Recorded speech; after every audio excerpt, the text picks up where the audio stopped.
এইভাবে যদি ভেন্ডি রান্না করা যায় দারুণ হয় খেতে। ভাত রুটি দুটোর উপযোগী রেসিপি, নিরামিষ একটা রেসিপি। তোমরা ট্রাই করে দেখতে পারো। আর যারা ভিডিওটি দেখছো প্লিজ স্কিপ না করে পুরোটা দেখার অনুরোধ রইল। আর ভিডিওটি দেখার সময় লাইক দিয়ে শুরু করবে। চলো তাহলে রেসিপিতে যাওয়া যাক। নমস্কার বন্ধুরা, আপনারা দেখছেন কুকিং হাউস অফ অনিমা। আজকে একটা ভেন্ডির নিরামিষ রেসিপি তোমাদের সাথে শেয়ার করব। তার জন্য দেখো আমি ভেন্ডিগুলো ধুয়ে নিয়েছি, ধুয়ে একটা ডিশে নিয়ে নিয়েছি। এবার এই ভেন্ডিগুলোকে আমি কেটে নিচ্ছি। দেখো এখানে সাদা তেল দিয়ে দিলাম। এই রান্নাটা আমি সাদা তেলেই করব, সবজি রান্না তো সেই জন্য সাদা তেলেই করব। আর এইখানে দেখো আমি ভেন্ডিগুলোকে ঠিক এইভাবে কেটে নিয়েছি। তার সাথে আমি একটা আলু কেটে নিয়েছি, পেঁয়াজ নিয়ে নিয়েছি, 4টে কাঁচা লঙ্কা চেরা সেটাও নিয়ে নিয়েছি। তেলটা গরম হয়ে গেলে এই কালো জিরেটুকু দিয়ে দিলাম, 1/2 চামচের একটু কম কালো জিরে, সেটা আমি দিয়ে দিলাম।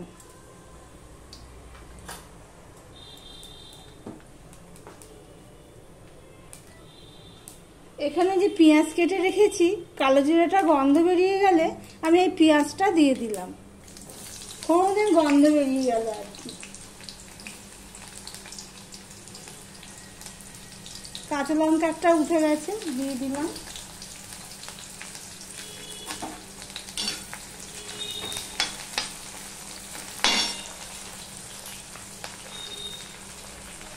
পেঁয়াজটা তাড়াতাড়ি নরম হওয়ার জন্য আমি এখানে অল্প একটু নুন দিয়ে দিলাম।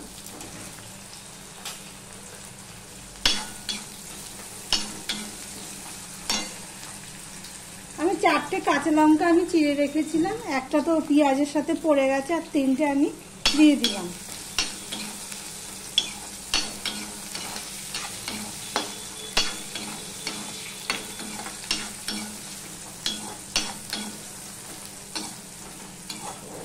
কিছু ভাজা হয়ে গেছে, এবারে আমি এখানে যে আলু আর ভেন্ডি কেটে রেখেছি সেটা দিয়ে দিলাম। আমার ভিডিওটি যদি ভালো লেগে থাকে তাহলে লাইক কমেন্ট শেয়ার করে দিও। আর যারা নতুন বন্ধু আমার চ্যানেলে প্রথম এসেছো, তোকে বলবো ভিডিওটি দেখে সাবস্ক্রাইব করে দিতে। আমি তো নুন দিয়েছি, এবার আমি এটা ভাজতে থাকবো। দেখো ভেন্ডি আলুটা কিছুটা ভাজা হয়ে গেছে, এই দেখো।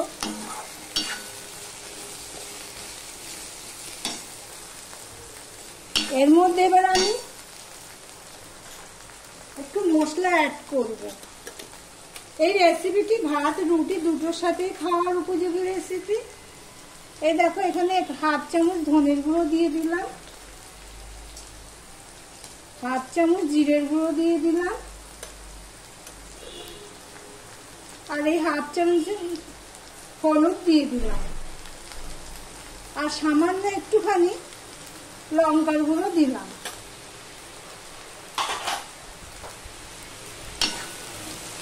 আমি প্রথমে এটা ভাজা ভাজা করে নেব এই মশলার সাথে, এখন জল দেব না, কেননা যেহেতু ভেন্ডি রয়েছে।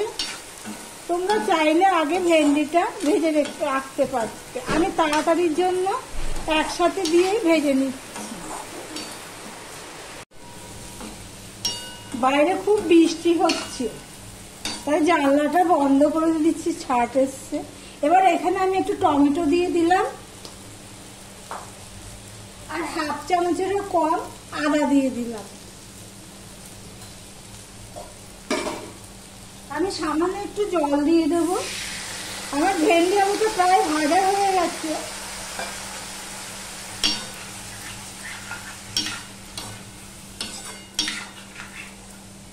মশলা দিয়ে ভাজা হয়ে গেছে প্রায়।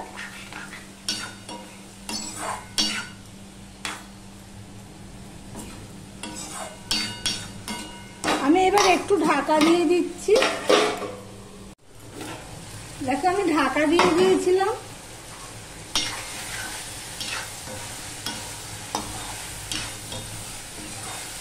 মশলাটা প্রায় কষানো হয়ে গেছে। আমি তো একটুখানি নুন দিয়েছিলাম, সামান্য একটু নুন দিয়েছিলাম।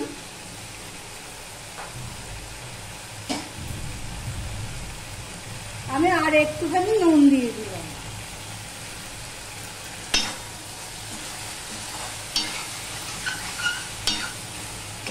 একটুখানি কষিয়ে নেব, বেশ সুন্দর গন্ধ বেরোচ্ছে।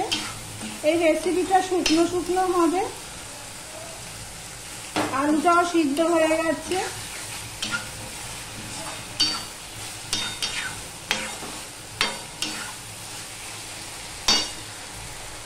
এবার আমি আরেকটুখানি সামান্য জল দিয়ে দেবো। ভেন্ডিতে বেশি করে জল দিয়ে ফোটালে